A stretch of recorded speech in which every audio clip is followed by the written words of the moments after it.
En el tema de la unidad 4 de análisis de la FAS 52, ya le subí yo el material y vamos a hablar ahorita un poco de la parte práctica, basándonos en las diapositivas que ustedes ya tienen y en el ejemplo que está contenido dentro de las diapositivas. Simplemente ahorita vamos a explicar de dónde salen todos estos resultados de las diapositivas, por qué, ¿sí? En este tema sí es importante que yo les comente que para efectos de hacerlo un poquito más rápido y que ustedes no tengan un poquito tanta presión con la parte de este tema, vamos a hacer ya directamente la conversión de los estados financieros. No vamos a hacer la contabilidad como lo habíamos venido haciendo en la unidad 3. Considero que de la unidad 3 pues ya ha quedado clara y si no, bueno, pues los invito a seguir practicando, ¿no? Es importante que ustedes sepan que la contabilidad, pues es las reglas del cargo y del abono, la teoría de la partida doble y con ello, pues se empieza a complicar un poco en cuando se conjuga toda esta parte contable con la parte fiscal, con la parte de presupuestos o de costos. Entonces, sí es importante que vayamos pues integrando todos estos temas. Sin embargo, para el tema 4 de esta materia de contabilidad internacional vamos a procurar que sea un poco más práctica, bueno, un poco más sencilla para que ustedes terminen de entender este método que está contenido en esta norma. Para empezar, tenemos que ver qué tipo de método de conversión vamos a utilizar. Esta norma FAS 52 se ocupa para las empresas establecidas en Estados Unidos. Es decir, si yo, empresa mexicana, soy una subsidiaria de una empresa con establecimiento en los Estados Unidos, tendría que seguir esta norma FAS 52 para yo entregar mis estados financieros a mi entidad informante, que será la empresa controladora norteamericana. Es como ver el espejo de lo que hicimos en la NIF B15. Si recuerdan un poco de la primera unidad, hablábamos de los US GAAP, que son los principios de contabilidad generalmente aceptados de los Estados Unidos. Entonces viene esta norma FAS 52 que habla de esta cuestión de la moneda extranjera o de las transacciones y operaciones en moneda extranjera. Entonces nos vamos a ir directamente a conversión de estados financieros. Existen estos tres métodos, o bueno, dos, histórico y corriente, y un tercero, que es la combinación de histórico con corriente. En el método histórico nos dice prácticamente que si la moneda funcional, y para moneda funcional estamos tomando los términos de la FAS 52, que está más en otras diapositivas anteriores y que son lo mismo que nos habla la NIF B15. La moneda funcional es aquella del entorno económico o de los flujos de efectivo que manejan la empresa. Entonces, si la moneda funcional es el dólar, de la empresa mexicana, como es el caso que estoy poniendo, ella maneja dólares como moneda funcional por los tratos que tiene con empresas extranjeras, pues entonces tendría que ocupar el método histórico. Más adelante vamos a comentar en qué consiste ese método histórico. Si las entidades como la empresa mexicana viene de un entorno económico inflacionario, también tendría que ocupar el método histórico, ¿sí? Independientemente de la moneda funcional que ocupe. Pero supongamos que la empresa mexicana está en un entorno económico inflacionario, de acuerdo a su propia norma del país, que es la B10, que supere arriba del 26%, si no mal recuerdo. Entonces tendría que, para su empresa informante, su empresa controladora, tendría que estar haciendo este método histórico de conversión. Si la moneda funcional es el peso de la entidad extranjera, ¿sí? Entonces tendría que ocupar el método corriente. Si la moneda funcional de la empresa mexicana no es su propia moneda, el peso, no es el dólar, sino a lo mejor es el euro, por ejemplo, entonces tendría que ocupar una combinación de histórico con corriente. ¿Sí? Entonces es básicamente las pautas que me va a marcar cuál de las normas voy a ocupar, la histórica, corriente o histórico corriente. Entonces nosotros tendríamos que escoger en estos métodos de acuerdo a la circunstancia de la empresa extranjera entre los diferentes métodos histórico, corriente o histórico corriente. Entonces, si tenemos que ocupar el método corriente es porque nuestra empresa mexicana, como hemos estado poniendo el ejemplo, como subsidiaria, ocupa su moneda funcional al peso mexicano, que es su moneda local. Si es así, entonces los activos y pasivos se deben de convertir a la fecha del balance. ¿Cuál va a ser la fecha del balance? Pues la del 31 de diciembre del año que corresponda, ¿sí? Obviamente, si nuestra empresa informante, que es nuestra controladora en Estados Unidos, presenta el cierre contable en otro periodo que no es el de diciembre, como nosotros en México estamos acostumbrados a hacerlo, pues se tendrá que hacer a la fecha del balance, ¿sí? Por eso aquí no especifica el 31 de diciembre, ni especifica el tipo de cambio de cierre, solamente dice a la fecha de balance. El capital social al tipo de cambio histórico. ¿Cuándo? Cuando se cubre el capital social. Como lo hemos venido comentando, cada que se abre la empresa subsidiaria, pues es el tipo de cambio histórico, ¿no? Los ingresos, gastos, utilidades y pérdidas que me dicen que son cuentas de resultados, entonces esas se va a utilizar un tipo de cambio de la fecha en las cuales dichos elementos son reconocidos. Es decir, lo mismo que me decían a NIPE 15 en el momento en que se están registrando, en el que están aconteciendo. Si no se puede porque hay del 1 de enero, hay del 1 de febrero y de diferentes fechas, entonces puedo ocupar un tipo de cambio promedio. Los ajustes por conversión, es decir, todos estos números positivos de ganancia o de pérdida que me pueden ir resultando al hacer la conversión de los estados financieros, ¿qué es lo que voy a hacer? Se deben de incluir dentro del patrimonio, es decir, dentro del capital social. Bueno, este es un ejemplo del método corriente, en donde una empresa mexicana, que es la entidad extranjera o la EE, como aparece dentro de su lámina, en donde se ven los diferentes métodos, tiene sus registros contables y emite estados financieros en pesos. O sea, su moneda de registro es el peso mexicano para cumplir pues las normas contables y las leyes. Esta empresa, la empresa mexicana, es subsidiaria de una empresa que está en Estados Unidos o norteamericana. Se ha establecido como flujos de efectivo la moneda peso mexicano. Por lo tanto, en este caso se cumple para el método de conversión del método corriente, así como lo indica esta lámina, ¿verdad? Está, si la moneda funcional es la moneda local de la entidad extranjera, entonces será método corriente. El ejemplo está aquí, inició operaciones el 1 de enero, los activos fijos, todos los activos fijos o propiedades, planta y equipos se adquirieron el 10 de enero del 2016. Y aquí tenemos los diferentes tipos de cambio que necesitamos utilizar. En este caso vamos a utilizar la primera columna. ¿Por qué? Porque necesito saber cuántos pesos equivalen a $1. Equivalen 0.0510 pesos, equivalen a $1 el 1 de enero. ¿Ok? Entonces, aquí ya me dan los estados financieros, que es lo que les comentaba, que aquí ya lo vamos a manejar así. Les voy a dar los estados financieros y ustedes tendrán que aplicar el método. Aquí están también el del estado de resultados. Y lo único que voy a hacer es hacer este simple y sencillo esquema, papel de trabajo, que yo tengo en Excel y se los voy a mostrar. Bueno, aquí en el Excel me traje la figura de la lámina del PowerPoint, en donde, bueno, ya delimité o ya analicé cuál es el método de conversión que voy a utilizar. En este caso, voy a utilizar el método corriente, en donde me dice que los activos y pasivos sin distinción alguna se van a convertir al tipo de cambio de la fecha del balance. ¿Cuándo estoy presentando el balance? La estoy presentando al 31 de diciembre del 2016. Por lo tanto, tendría que convertirlos con este tipo de cambio, 0.0515, ¿verdad?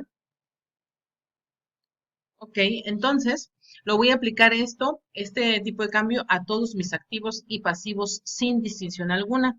Entonces, si se dan cuenta, todos mis activos Y todos mis pasivos tienen este tipo de cambio, 0.0515. Lo único que tengo que hacer es multiplicar, obviamente.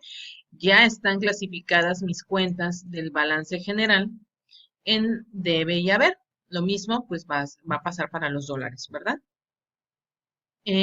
Después me dice el capital social. Capital social lo tengo aquí. Y si fue aportado el 1 de enero del 2016, ese es el tipo de cambio que debo de aplicar aquí. Y acá está, tipo de cambio. ¿Ok? Y lo multiplico de la misma forma. Después, las cuentas de resultados, que son estas de acá en el punto número 3, me dice que puedo ocupar un promedio. Como yo de todas formas ya tengo mi estado de resultados, no me indica ahí las fechas en que fueron hechos y demás, las ventas y todo esto, entonces yo lo único que voy a hacer es ocupar un promedio. Mi promedio en este caso es este, punto 053, y lo pongo de este lado. Lo mismo, respeto las naturalezas, ¿verdad? Y lo único que voy a hacer es hacer una sumatoria de mis cargos y de mis abonos y de la misma forma que lo hacíamos en el método de moneda de registro, la moneda funcional, que hacíamos una determinación de ganancia o pérdida en cambios y veíamos la diferencia entre las dos columnas y si era del lado derecho que hacía falta esa diferencia era una pérdida y si es del lado perdón, izquierdo es una pérdida y si del lado derecho hacía falta esa diferencia, entonces estábamos hablando de una ganancia. En este caso se aplica lo mismo. Hay una ganancia de 113.25 pesos. Entonces hasta aquí, ese es mi papel de trabajo de la balanza, perdón, del método corriente de conversión. Aquí me falta hacer el último paso que habla de este ajuste, de esta ganancia. Primero realizo mi estado de resultados, lo voy a sacar, perdón, aquí de la conversión. Las cuentas de resultados son las que me voy a llevar para este estado financiero. Y bueno, está aquí y se presenta así. Ahora, en el balance general, pues tomo de aquí mismo, de mis cuentas de balance, las paso para mi balance general. Y aquí está el ajuste por conversión que sale de esta determinación. Y ya tengo mi balance general cuadrado. Eso es para el método corriente dentro de los métodos que maneja la FA 52. Bueno, vamos a ver entonces el método histórico. Antes de pasar a ver ampliamente lo que es el método histórico, quisiera yo corregir en las láminas anteriores, en el caso del almacén, en las cuentas que yo les mandé o en las conversiones que yo les mandé, el almacén tiene una fecha o un tipo de cambio, me parece que del 6 de junio, si no mal recuerdo. Perdón, o puede ser del 10 de enero o del 31 de diciembre, ¿no? Vamos a conservar que que sea, en el caso de que el almacén sea de varias compras, que sea la primera, así como lo estamos manejando en la NIF B15, que sea de la primera compra de la que se registre, esa va a ser el tipo de cambio histórico, ¿sale? Bueno, entonces, si tengo, por ejemplo, compras el 10 de enero, el 20 de febrero y el 10 de marzo, se me ocurre tres fechas distintas, vamos a ocupar el tipo de cambio histórico del 10 de enero, la primera, ¿ok? Bueno, entonces en el método histórico, aquí me habla de partidas monetarias y no monetarias. Ya más o menos esto también lo vimos en la unidad 3 o en el tema 3.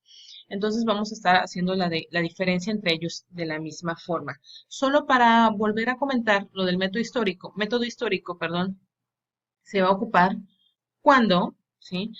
La moneda funcional de la entidad extranjera sea el dólar o cuando esa empresa tenga un entorno económico inflacionario. Recordemos que pues una empresa mexicana, pues una empresa de otro país como de Brasil, como de Chile, como de Guatemala, que es una subsidiaria de una empresa de Estados Unidos.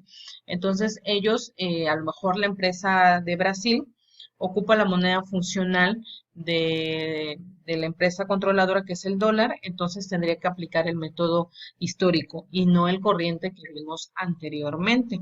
Entonces, eh, tendremos que hacer un análisis de las partidas monetarias y no monetarias primero.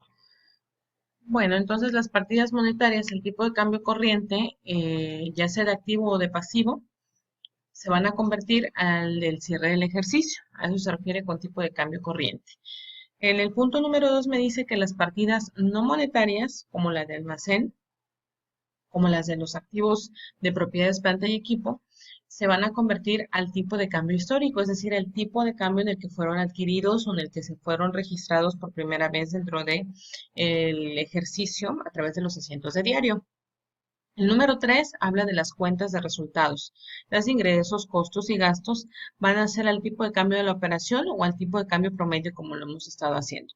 Los ajustes, ya saben, entre la ganancia o pérdida cambiaria, los ajustes por esta conversión se van a incluir en el estado de resultados. Si van al estado de resultados, tendrán que ir dentro de la cuenta de gastos o productos financieros.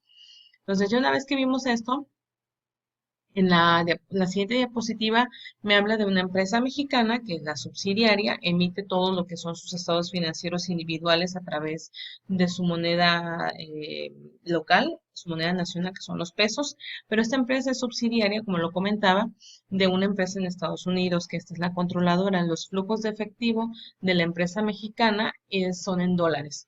Por lo tanto, al ser en dólares, podemos ocupar o debemos ocupar el tipo de cambio histórico, ¿verdad? Entonces, el ejemplo ya está resuelto aquí, están las diapositivas, pero vamos a verlo paso a paso cómo está calculado en Excel más ampliamente. La empresa mexicana inicia operaciones el 1 de enero de 2016. Los activos fijos se adquirieron el 10 de enero o los de propiedades, planta y equipo como maquinaria, equipo de cómputo el 10 de enero. Solo se realiza una compra y esa fue el 10 de enero del 2016. Entonces, más abajo tenemos los tipos de cambio del 1 de enero, 10 de enero y 31 de diciembre y el promedio. Entonces, aquí yo les doy los balances, el balance, perdón, y el estado de resultados y de ahí vamos a pasar a lo que es el papel de trabajo de la conversión. Bueno, pasamos entonces el balance general a lo que es y todas las cuentas de resultados a este papel de trabajo de conversión del método histórico, que es muy parecido al del método corriente. Entonces tenemos a los pesos y a los dólares, ¿verdad? Ya clasificamos las cuentas de acuerdo a la naturaleza, con el debe o el haber, para poner el monto que corresponda y nada más vamos a irnos por los tipos de cambio. Las partidas monetarias, eh, vamos a identificarlas. Aquí no las puse, pero ustedes lo pueden hacer, así como lo hacíamos en la unidad pasada, ¿no? Esa es lo monetaria, no monetaria, esa es monetaria, monetaria y monetaria, ¿no? Entonces, estas serán al tipo de cambio de cierre. Entonces, busco nada más para corroborar que efectivamente sea esa. Según eso es el C9, efectivamente es el 31 de diciembre. El almacén, quedamos que había habido una única compra el 10 de enero, es este de acá, ¿sí? La adquisición también creo que fue el 10 de enero de los activos, ¿sí? De proveedores, pues son al tipo de cambio de cierre. El capital social es una partida no monetaria, ¿sí? Capital social. Esa no la distingue como en el método corriente y es al tipo de cambio histórico también según el número numeral 2. Entonces vamos a buscar el tipo de cambio del 1 de enero. ¿Ok? Ahí está. Las ventas, como lo dice el punto 3, son tipo de cambio promedio. Entonces aquí está. Entonces lo único que nos falta es hacer la conversión, que es la multiplicación, y la diferencia, ¿verdad? En este caso es una ganancia que va a ir en el estado de resultados. Entonces, vamos a hacer nuestro estado de resultados en dólares. Aquí está. Nada más es cosa de ir pasando los datos, ¿verdad? Y aquí tenemos el producto financiero. En el balance general, a diferencia del método corriente, no está aquí la utilidad o la ganancia o pérdida en cambios. Ya está directamente en la utilidad neta del ejercicio, ¿verdad? Entonces, esa es la diferencia entre el método corriente y el método histórico. A continuación vamos a hacer el método corriente histórico o histórico corriente, que es la combinación de estos dos que hemos visto, cuando se da una situación distinta en cuanto a la moneda funcional. ¿Sí? Cuando es una moneda funcional que no es ni el dólar, que no es la moneda funcional local de la entidad extranjera. Y para eso vamos a hablar un poquito. Esto se puede dar en el caso de que, por ejemplo, una empresa brasileña, se me ocurre, decida ocupar los flujos de efectivo en euros, por ejemplo, y la empresa norteamericana también tiene sus flujos de efectivos en euros. Por lo tanto, la moneda funcional no es ni el real brasileño ni el dólar norteamericano, entonces es una tercera moneda. En ese caso se tiene que hacer la combinación del método corriente con el histórico. El tercer método o norma de conversión es la combinación del método histórico al corriente y así en ese orden es como se hace la conversión, más o menos como lo hacíamos de la moneda de registro a la funcional y de la funcional a la de informe. Aquí hay unas notas que les puse que es importante ver. Es una empresa subsidiaria que puede ser mexicana, que puede ser brasileña, que puede ser española, en fin, que es controlada por una empresa en Estados Unidos. ¿Sí? Entonces, en estas dos empresas, controladora y subsidiaria, hay una moneda que maneja sus flujos de efectivo y no es ni la moneda del país como subsidiaria ni la moneda de Estados Unidos como controladora. Entonces, aquí hablamos de una tercera moneda que está en este juego de operaciones extranjeras. Entonces, en ese caso, ya me voy a pasar al tercer cuadro, en donde me dice, me está hablando de un caso de una empresa mexicana con peso mexicano y como moneda funcional el euro. En este caso, tendría que convertir primero al método histórico y después al método corriente. ¿De qué manera? Primero, el peso mexicano, que es la moneda en la que tenemos los registros como empresa mexicana, como subsidiaria, la voy a convertir al euro primero. Esa conversión del peso mexicano al euro se va a hacer a través del método histórico. Y ya que tenga euros en mi balance general, en mi estado de resultados, voy a pasarme a dólares. ¿Cómo? Mediante la conversión del método corriente. El método histórico me habla de partidas monetarias y no monetarias. El método corriente me habla de activos y pasivos.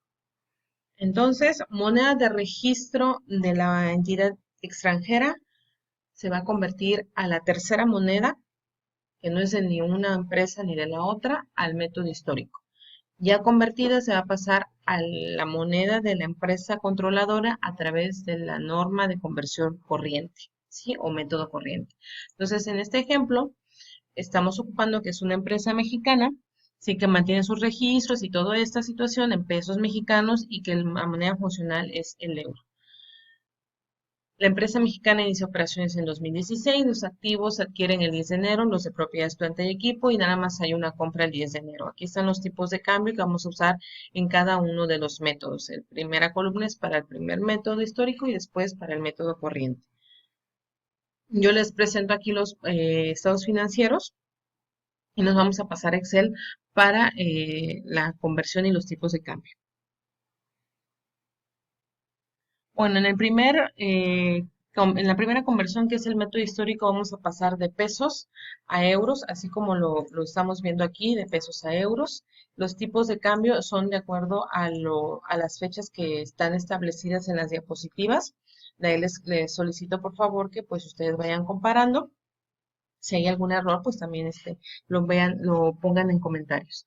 En el método histórico hablábamos de que separa las partidas monetarias y no monetarias, ¿verdad? Entonces, estos 100,000 pesos de bancos, de clientes, son partidas monetarias. La de almacén es partida no monetaria mobiliaria, igual que esta de depreciación, no monetaria, proveedores, monetaria, igual que acreedores, capital social es no monetaria. Entonces, estas se van a pasar las no monetarias al tipo de cambio histórico y las demás al tipo de cambio de cierre. Entonces, nada más corroboramos el tipo de cambio, ¿sí? De acuerdo a las diapositivas. Y aquí están, 6.0615, 0.0600, ¿sí? Y 0.06. Y bueno, entonces aquí están, ¿ok? Las de partidas resultados son al promedio. Lo mismo son una ganancia, que es la diferencia entre estos dos, y vamos a presentar en el balance general y el estado de resultados. Recuerden que la ganancia en el método histórico debe de ir en el estado de resultados, como producto o gasto financiero. Y aquí está, ¿sí? El balance general ya aparece dentro de la utilidad neta. Después, estos mismos valores que ya tenemos en el balance general, por ejemplo, estas ventas de 3.040 euros, pues debe de estar acá. ¿Sí? Vamos a pasar, igual respetando la naturaleza, todas las cuentas. ¿Ok? De ahí vamos a pasarnos al método corriente. A través de esto es pasivos y activos al método al tipo de cambio, perdón, de la fecha de cierre de nuestros estados financieros. ¿Ok?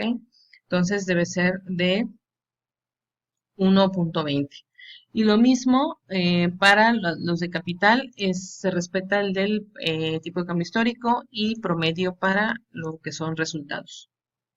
Recordemos que esta cuenta de productos financieros no la teníamos al principio de nuestros estados de resultados, viene de la ganancia o pérdida en cambios, en ese caso ganancia, del método histórico.